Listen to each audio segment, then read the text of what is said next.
Bien, señores, estamos con Ana Mercy Otañez y quien les habla, Percio Maldonado, para recibir al doctor José Luis Chea, que es el ministro de Cultura y Deportes de Guatemala, quien está en República Dominicana a propósito de que Guatemala es el país invitado a la Feria Internacional del Libro en esta ocasión. Bienvenido, Muchas ministro. gracias, muy Buenos amable. días, señor ministro. Bienvenido a nuestro país.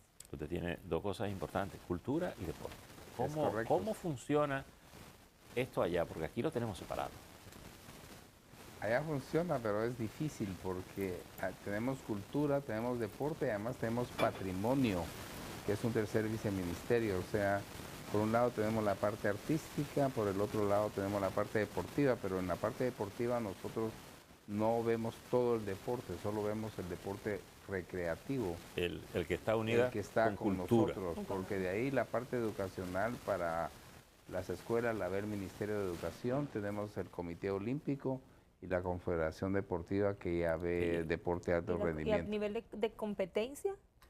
Lo ve el Comité Olímpico y la Confederación Deportiva, no lo vemos nosotros. Usted, Para nosotros es el deporte, la parte recreativa, pues para jóvenes, adultos. usted habla de patrimonio. Me imagino que tiene que ver con toda la parte patrimonial de la cultura histórica que han tenido. Correcto, no está en el nombre, pero básicamente nosotros somos los encargados y los responsables de todo el patrimonio nacional, léase básicamente el patrimonio prehispánico, el patrimonio colonial y el patrimonio republicano. Okay. O sea, es Un ministerio que maneje esos temas tan diversos, porque para nosotros lo tenemos. Correcto, es demasiado. Es demasiado. ¿Cuántos empleados ustedes Nosotros tienen? tenemos alrededor de 4.000 empleados y un presupuesto de alrededor de, en millones de dólares, unos 90 millones de dólares, es poco, pequeño. Sin embargo, Guatemala en la región es uno de los países que más recursos invierte en deportes. Bueno, en deporte sí, pero deberíamos estar invirtiendo también más en patrimonio porque somos En la parte cultural. el país que mayor patrimonio cultural tiene en Mesoamérica. De hecho, si ustedes acaban de ver un programa en Nat Geo, que utilizando la tecnología LiDAR, descubrieron ciudades enteras, más de 60.000 monumentos que yacen en el subsuelo de... Han estado detectando una serie de... Esta tecnología es fabulosa, se ha usado en México, en Bangkok y ahora en Guatemala, y aquí solo fueron 2.000 kilómetros cuadrados. Es una enorme noticia, pero también una enorme responsabilidad, porque ¿qué vamos a hacer para excavar tanto monumento encima y generar interés? Porque eso no está dentro del presupuesto. Usualmente los organismos internacionales declaran como Naciones Unidas Patrimonio Cultural de la Humanidad este tipo de recursos, pero eso es solo conceptual. Después no hay ninguna asistencia. Primero, cada vez es más difícil. Antes era muy fácil el patrimonio cultural de la humanidad, pero ahora hay que seguir un trámite que lleva bastante tiempo. Guatemala tiene 3 patrimonios. Uno es el Parque Tikal, otro Quiriguá y otro la Antigua Guatemala. Pero en el caso de Tikal es particular porque es patrimonio cultural de la humanidad, pero es prehispánico y natural. ¿Esto qué quiere decir? Que están las ruinas, están las pirámides, pero también está la selva. Y eso lo hace realmente único en el mundo, a diferencia de otras ciudades en México y en otros países. ¿Cuáles son los planes de Guatemala para esta Feria del Libro? ¿Qué va a traer Guatemala? Me imagino que va a tratar de presentar todo ese inventario de como bienes invitados especiales. Para nosotros es un privilegio. Esta Feria del Libro en Dominicana es tal vez la más prestigiada de la región, y el ser el país invitado pues no solo es un gran privilegio, es una gran responsabilidad. Estamos trayendo alrededor de 12 escritores y poetas de los más conocidos y connotados en Guatemala. También estamos aportando y trayendo al ballet moderno y folclórico, y también por parte del INGUAT, que es el Instituto de Turismo, artesanos para las alfombras que hacemos en Semana Santa de Acerrín. Vamos a tener presencia, queremos tener presencia porque sabemos no solo lo importante de la feria, sino lo importante de ser el país invitado. En los últimos tiempos hemos sentido una presencia quizás diplomática más cerca entre Guatemala y República Dominicana. Quizás por el cariño también que le tenemos al embajador, que es ya parte de nosotros en el programa. ¿Ustedes cuáles las expectativas que tienen luego de la feria y el acercamiento, aparte de lo turístico, que en algún momento se ha pensado hasta vender territorios en común para ofertarle al turista que anda buscando más ambiente y que sea diferente?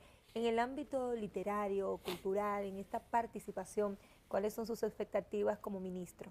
Bueno, le voy a responder a lo primero. En efecto, creo que la labor del embajador ha sido muy importante, siendo él también un hombre que entiende el tema turístico, cultural y de medios, poder acercarnos mucho más y hacer del conocimiento del gran público las similitudes que podrían existir en el área de turismo. Por ejemplo, esa combinación de mar-playa que ustedes tienen fabulosa en Punta Cana, digamos, y trasladarlo al mundo maya sería una cosa extraordinaria, la verdad, porque nosotros tenemos patrimonio para tener turismo masivo todo el año en la parte prehispánica. Ahora, en cuanto a las expectativas literarias... Y nosotros playa para combinarse. Claro, pero playas...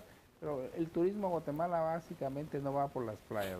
No, le digo que en la idea que tiene el señor embajador de vender a República Dominicana y a Guatemala juntos, es genial. Es una idea genial. Es muy buena. Y básicamente ustedes se focalizan en el patrimonio histórico. En el patrimonio prehispánico y en el colonial, es decir, y nosotros ambos le aportan alrededor del 6.5% al Producto Interno Bruto, es decir, es importante. Solo la Semana Santa en Guatemala genera alrededor de 100 millones de dólares en términos de turismo.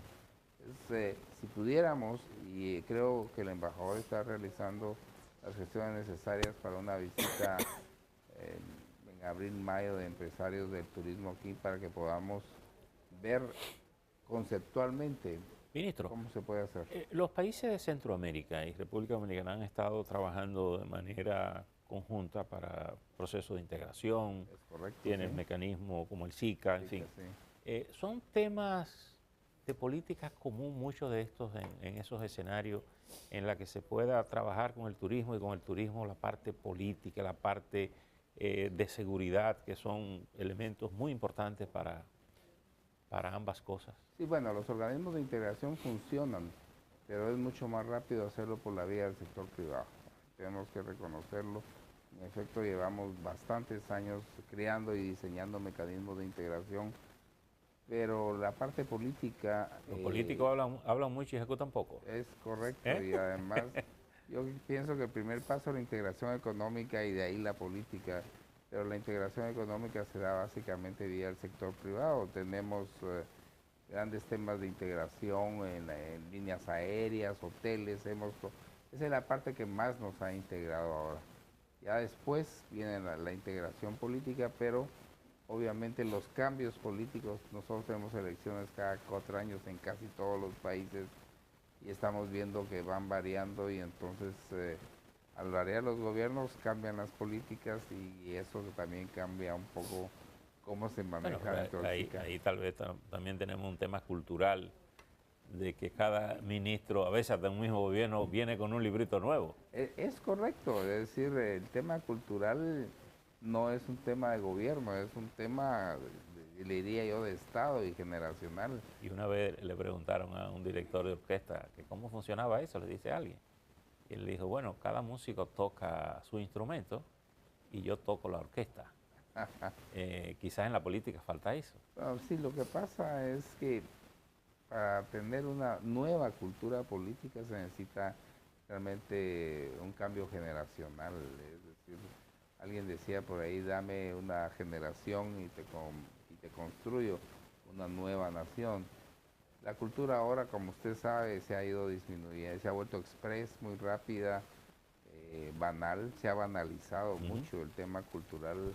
La parte clásica pues dejó de existir y al democratizar el tema cultural, pues hacerlo accesible a mayor número de gente, que es muy bueno. ¿Ha vulgarizado la política? Es banalizado, diría yo, en el sentido de que, bueno, lo que hoy es, ya no es mañana, es una cultura express que devora temas cotidianos, pero que al día siguiente necesita ser alimentado con nuevos temas.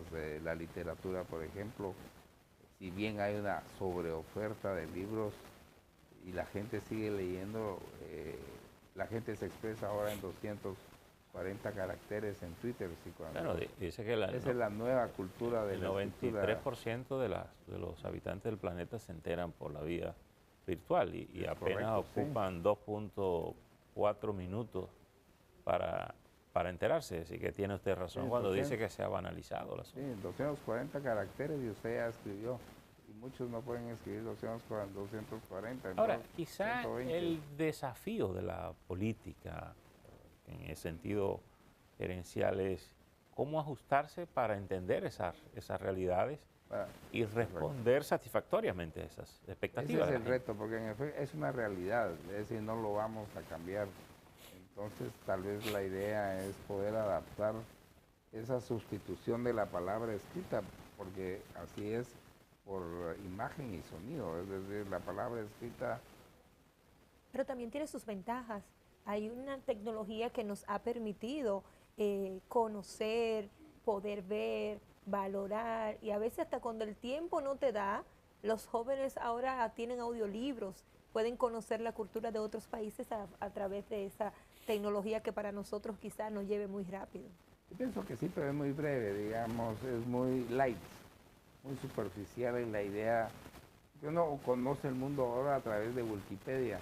Y eso es muy bueno, pues es muy rápido, pero tal vez el grado de profundidad es muy pequeño. Pero esa es una realidad y en efecto tenemos que aprender que las pantallas plasma están por sustituir eventualmente al papel y tenemos que estar ahí en esto y en efecto podemos transmitir ideas y conceptos a través de las redes sociales. Sin embargo, esa generación, señor ministro, que se va a 240 caracteres, que todo es más, que es diferente, más rápido, esa misma generación está aspirando a nuevos candidatos políticos con visiones más definidas, con soluciones a la mano y con menos palabras bonitas. Es correcto, en eso estoy totalmente de acuerdo con usted. Los millennials quieren, asumo yo, o percibo yo, candidatos políticos que hablen menos, que hagan más, menos demagogia, más realismo. Porque ellos llevan una vida más rápida, para ellos resulta interesante una solución, no que usted me pinte el problema de diferente forma y no haga nada. Es correcto, en eso yo estoy de acuerdo. ¿Se han preparado los políticos para eso?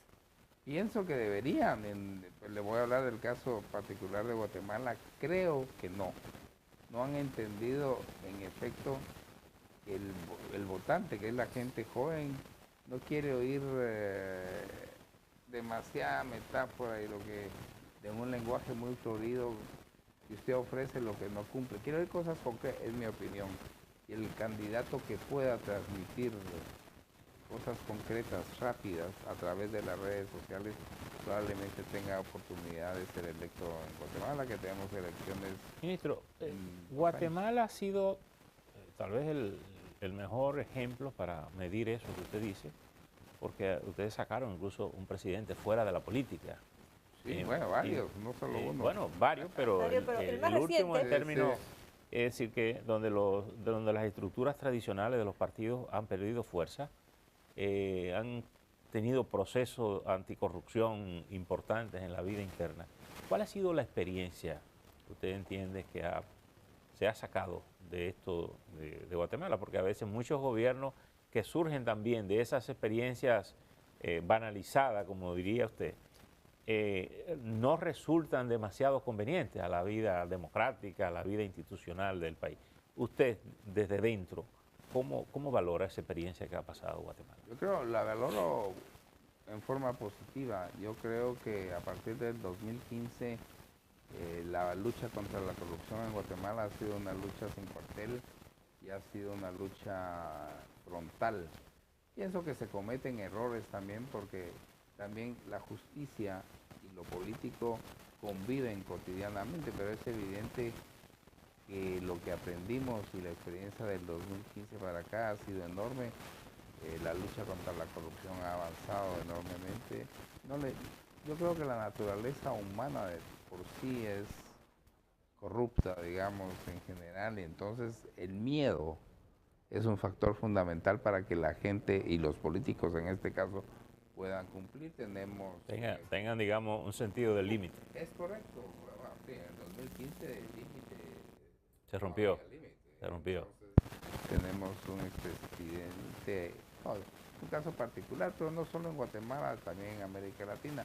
Pero en Guatemala tenemos un presidente que fue condenado, juzgado y cumplió condena en Estados Unidos, y tenemos 2 expresidentes en la cárcel. Una vicepresidenta también, ¿verdad? También, sí.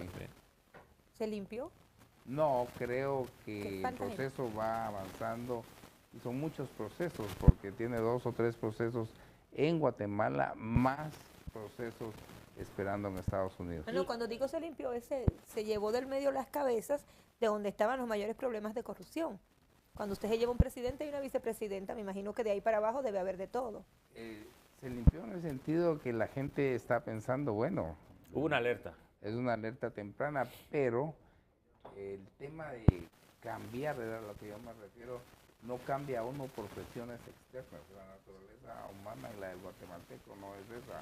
Tenemos que cambiar nosotros mismos. Tenemos que entender como guatemaltecos, o que lo hacemos nosotros o no lo hace nadie. Finalmente, la experiencia que ustedes han tenido con la intervención de organismos internacionales en esta lucha, que a veces ha sido bastante conflictiva, cuestionable, ¿cómo usted la valora? No, mire, obviamente nosotros somos un país que pertenece a la comunidad internacional, y en el plano multilateral entendemos precisamente el origen del multilateralismo, y también entendemos, o deberíamos entender, que deberíamos caminar paralelamente y tomando en cuenta no solo los compromisos que tenemos adquiridos, pero hay lo que es fundamental, que es el interés nacional. Y creo que en esa parte nos ha faltado definir con mucha claridad cuál es el interés nacional para que podamos trabajar en forma conjunta. Pero sí, siendo parte de la comunidad internacional, vamos trabajando ahí. A veces es incómodo, a veces puede resultar difícil y a veces contradictorio, pero si usted tiene muy claro qué quiere como país, cuál es el interés nacional, creo que no es muy difícil. Ministro, gracias por estar aquí. Convocar para que la gente vaya 19 al 30, del 19 al 30 de abril, para que la gente vaya, bueno, a escuchar a los poetas guatemaltecos, que tienen muy buena literatura ustedes, y ver sobre todo la parte de la artesanía guatemalteca, que también es muy colorida, muy bonita. También, bueno, y también ustedes tienen escritores nuevos, tienen un premio Pulitzer, tienen un premio Planeta. El actual ministro de Cultura pues es un intelectual de primer orden, o sea que espero comprar algún libro de él también. Así es, y nosotros estamos a su orden. Muchas gracias. A ustedes hacemos una pausa, regreso, una interesante conversación con Francisco Domínguez Brito, ministro de Medio Ambiente, y todo lo que envuelve el mundo político a su alrededor. Quédese con nosotros.